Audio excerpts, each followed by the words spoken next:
subject of the formula, example 3. Now, what I want you to do is pause the video and try this. So go ahead. Alright, so you finished? Remember, what this is saying is that you must express n in terms of m. In other words, you're going to make n the subject of the formula. You transpose the formula for n. Right? So,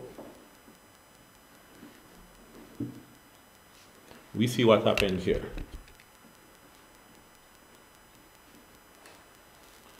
Let's rewrite it. You have m equals the square root of 1 minus n squared, all divided by n.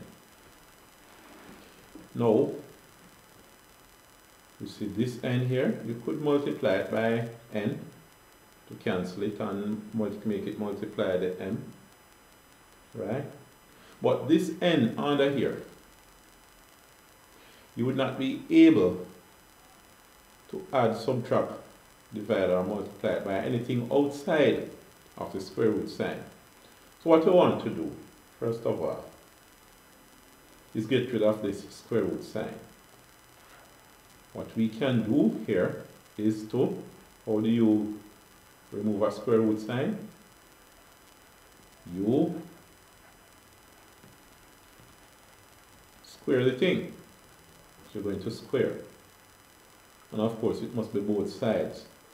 So the m that must be squared equal, and the 1 minus n squared and the square root of that all divided by n. All of this will be squared.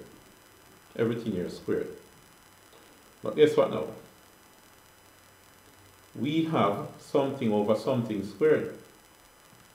A fraction squared. Remember, when you have a fraction,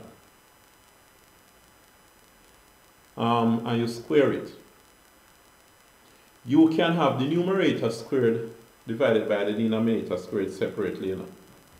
It's something like this. Let's suppose you have, what would it be now?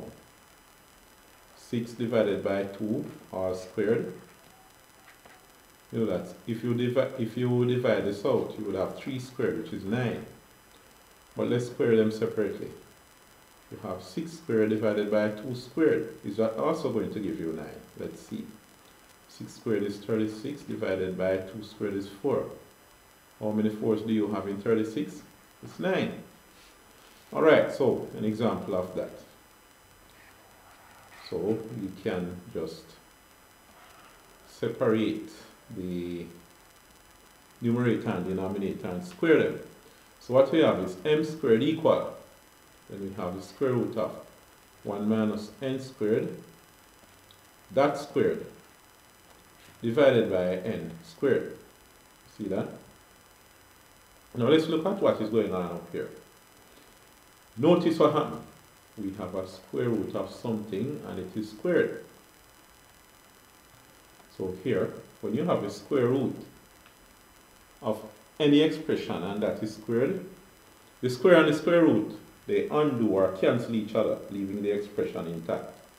So what we're going to have is m squared equals 1 minus n squared, and that is divided by n squared. You see that? Now, there are a few things we could do at this point. One thing we could do is multiply by n squared. So, if we multiply both sides by n squared, we're going to have times n squared, and n squared will cancel itself. And this will multiply by n squared as well, right? So, let's try that. When we multiply by n squared, we have m squared equals 1 minus n squared divided by n squared. This times n squared and this multiplied by n squared.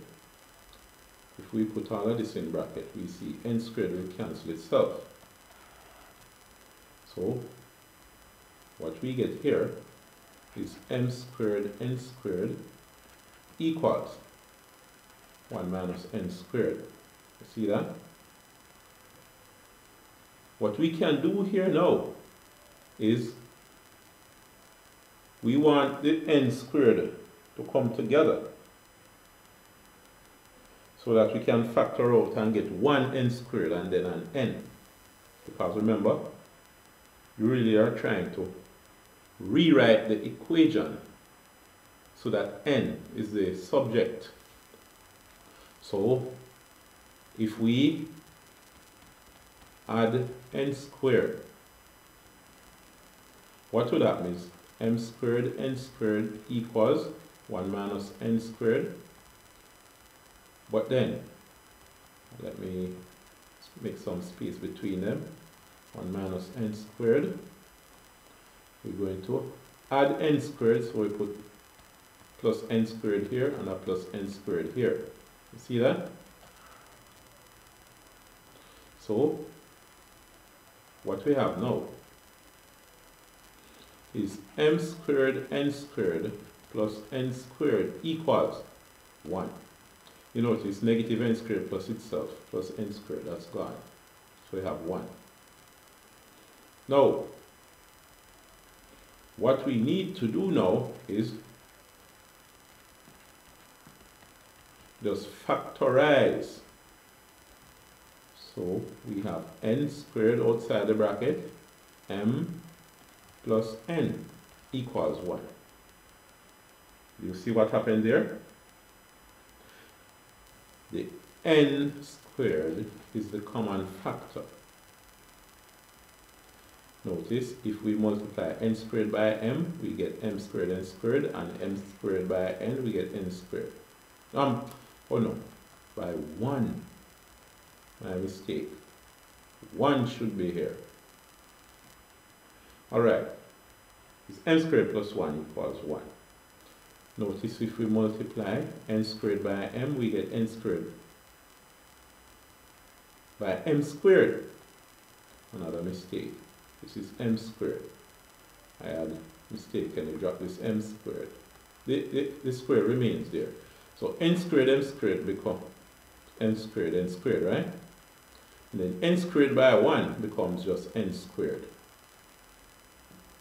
Now, let's see what happens here. What we can do here is divide by m squared plus 1. See that? So what we have is n squared times m squared plus 1 equals 1. You divide by m squared plus 1, divide by m squared plus 1. M squared plus 1 cancels n squared plus 1.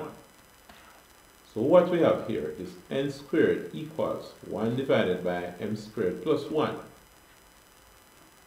Alright? Let's backtrack a bit. Now, here, another way I'm seeing that you could make an adjustment to this method. You have m squared equals 1 minus n squared all divided by n squared. This could be written as m squared equals 1 divided by n squared minus 1 minus n squared divided by n squared. You see that? If you have 1 minus n squared over n squared, you could separate them like this. Because after all, if you should take this and LCM is n squared into n squared goes 1 time 1, 1, 1, minus n squared into n squared goes 1 time n squared is n squared. Notice it's the same thing. You would have 1 minus n squared divided by n squared, right? Once you remember the fraction, how to deal with your fractions, you remember that part. Alright? So, this is just another way that we could have done it. So here now, let me just partition the word here. Here now, n squared divided by n squared is 1. So you have m squared equals 1 divided by n squared minus 1. If we add 1 to both sides, we're going to have m squared plus 1 equals 1 divided by n squared. Now if we multiply both sides by n squared, we'd have n squared multiplied by m squared plus 1 equals 1 divided by n squared times n squared, right? N squared would cancel itself. Following? So, what would happen here? You would have n squared times m squared plus 1 equals 1. Then, you divide by m squared plus 1 and you have n squared is equal to. And then you have 1 divided by m squared plus 1. See that? So, you get the same thing here as here, right? Oh, but we weren't finished. We weren't finished yet. So, just in case you had done it before and you chose this method, no problem. Now, what we have, where we reach, is n squared is equal to 1 divided by m squared plus 1. There's one more thing to do to get n equals. What you do is square root.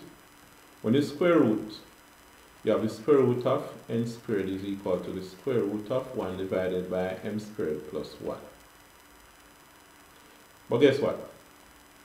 The square root of n squared is just n equals. This would be the square root of 1 divided by the square root of m squared plus 1. But what's the square root of 1? It's just 1. So, we have n equals 1 divided by square root of m squared plus 1.